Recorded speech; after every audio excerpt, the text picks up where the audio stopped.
సినీ నటుడు రాజ్ తరుణ్ ప్రేమ వ్యవహారంలో ట్విస్ట్ల మీద ట్విస్ట్లు వెలుగు చూస్తున్నాయి. రాజ్ తరుణ్ తనను మోసం చేసి హీరోయిన్ మాల్వి మల్హోత్రాతో తిరుగుతున్నాడని లావణ్య పెట్టిన కేసులో సీన్ రివర్స్ అయింది. రాజ్ తరుణ్ తనకు కో యాక్టర్ మాత్రమేనని, అంతకు మించి అతనితో తనకు ఎలాంటి సంబంధం లేదన్నారు మాల్వి. లావణ్య తనపై అసత్య ప్రచారం చేయడంతో పాటు తనకు తన కుటుంబ సభ్యులకు ఫోన్లు చేసి బెదిరిస్తోందని ఆరోపించారు. సైబరాబాద్ లోని women and child safety wing లో లావణ్యపై మాల్వి ఫిర్యాదు చేశారు.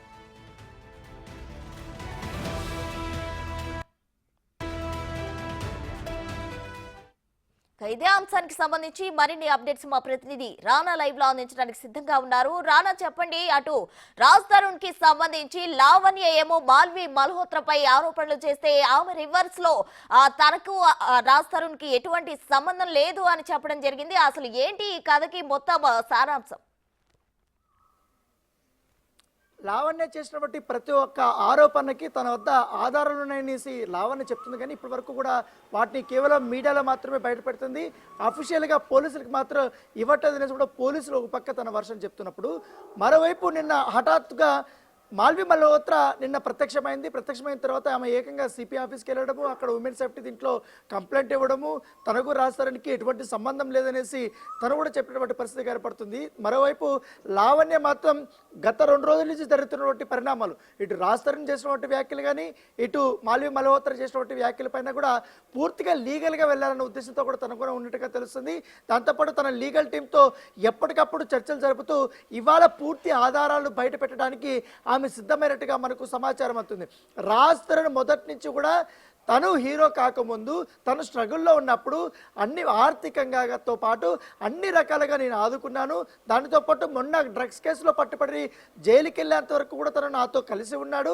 అంత క్లోజ్గా ఉన్నటువంటి వ్యక్తి మాల్వి మల్హోత్రా ఎప్పుడైతే ఈ సినిమాకి సైన్ చేసిందో అప్పటి నుంచి వాళ్ళిద్దరూ ఎఫ్ఐఆర్ పెట్టుకోవడమే కాకుండా తన కోసం ముంబైకి వెళ్ళడము, తర్వాత చెన్నైలో హోటల్స్ బుక్ చేయడము, ఫ్లైట్లు బుక్ చేసుకోవడము, వారిద్దరూ అక్కడ గడిపి రావడము, ఇవన్నీ చేయడం మా ఇద్దరి మధ్య పూర్తిగా అగాధం అనేది పెరిగింది. పైగా వీరిద్దరి రిలేషన్ గురించి నేను ఎప్పుడైతే మొదటిగా క్వశ్చన్ చేయడం స్టార్ట్ చేశానో అప్పటి నుంచి నా పైన కక్ష పెట్టుకుని రాజ్ తరుణ్ ఏకంగా ఈ డ్రగ్స్ కేసులో కూడా నన్ను ఇరికిచ్చేసి నన్ను అరెస్ట్ చేయించి జైలు పాలు చేయించాడనేసి కూడా తను చెప్తున్న వర్షన్. దాంతోపాటు ఎప్పటి నుంచి కూడా అందరము కలిసి ఉంటున్నాం కాబట్టి, లివింగ్ రిలేషన్షిప్లో ఉన్నాం కాబట్టి ఉన్నటువంటి ఆ ఫ్లాట్ని కూడా ఇప్పుడు రావట్లేదు రాజ్ తరుణ్. నేను ఫోన్ చేసినా లిఫ్ట్ చేయట్లేదు. ఇదేంటని కనుక్కోవడానికి నేను ఫోన్ చేశాను. ఎందుకంటే తన మీద నేను డిపెండ్ అవుతున్నా.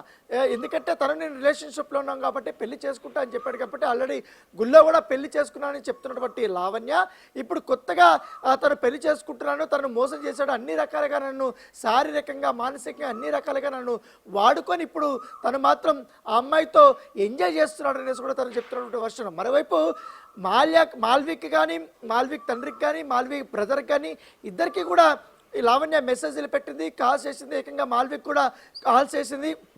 వాళ్ళిద్దరూ ఒకరికొకరు మాట్లాడుకున్నారు, గట్టిగా అరుచుకున్నారు. తర్వాత మాల్వి బ్రదరు లావణ్య పైన అతను కూడా ఇన్స్టాగ్రామ్ చాటింగ్లో కూడా కొన్ని వ్యాఖ్యలు చేశాడు. ముఖ్యంగా నువ్వు కానీ తప్పుకోకపోతే నిన్ను చంపించేస్తామంటూ కూడా కొన్ని వ్యాఖ్యలు చేశాడు. ఆ వ్యాఖ్యలు కూడా ఆ స్క్రీన్ షాట్స్ కూడా ఇప్పుడు లావణ్య బయట పెట్టినటువంటి సందర్భం అయితే కనపడుతుంది. సో ఏదైనా కానీ ఇది ఒక ట్రయాంగిల్ లవ్ స్టోరీ లాగా కనపడుతుంది. ఇద్దరు ఇటు మాల్వి మాత్రం ఇప్పుడు సడన్గా వచ్చి నాకు రాజ్ తరుణ్కి ఎటువంటి సంబంధం లేదు, తను కేవలం సినిమాకి సంబంధించిన హీరో ఆ రకంగానే తెలుసు, గత 6 నెలల నుంచి ఎప్పుడు కూడా తనని కలవలేదంటూ కూడా తను చెప్పినప్పటికీ లావణ్య మాత్రం చాలా క్లియర్గా మేలో వాళ్ళిద్దరు ఎక్కడున్నారు, చెన్నైలో ఉన్నటువంటి ఆ యొక్క హోటల్స్ యొక్క స్క్రీన్ షాట్స్ వాళ్ళ పేరు మీద బుక్ చేసుకున్నారు కాబట్టి అవి కూడా బయట పెట్టినటువంటి సందర్భం ఏర్పడుతుంది. సో ఇవాళ లావణ్య బయటకు వస్తుంది కాబట్టి, పోలీసులకు కలవబోతుంది కాబట్టి ఎటువంటి ఆధారాలు, కొత్త ఆధారాలు సమర్పించబోతున్నారని కూడా ఒక ఆసక్తికరమైనటువంటి పరిణామంగా ఉంది. దీన్ని రాజ్ తరుణ్ కానీ, మాల్వి కానీ ఎలా ఎదుర్కొంటారనేది కూడా ఒక ఆసక్తికరమైనటువంటి పరిణామం. Thank you Rana.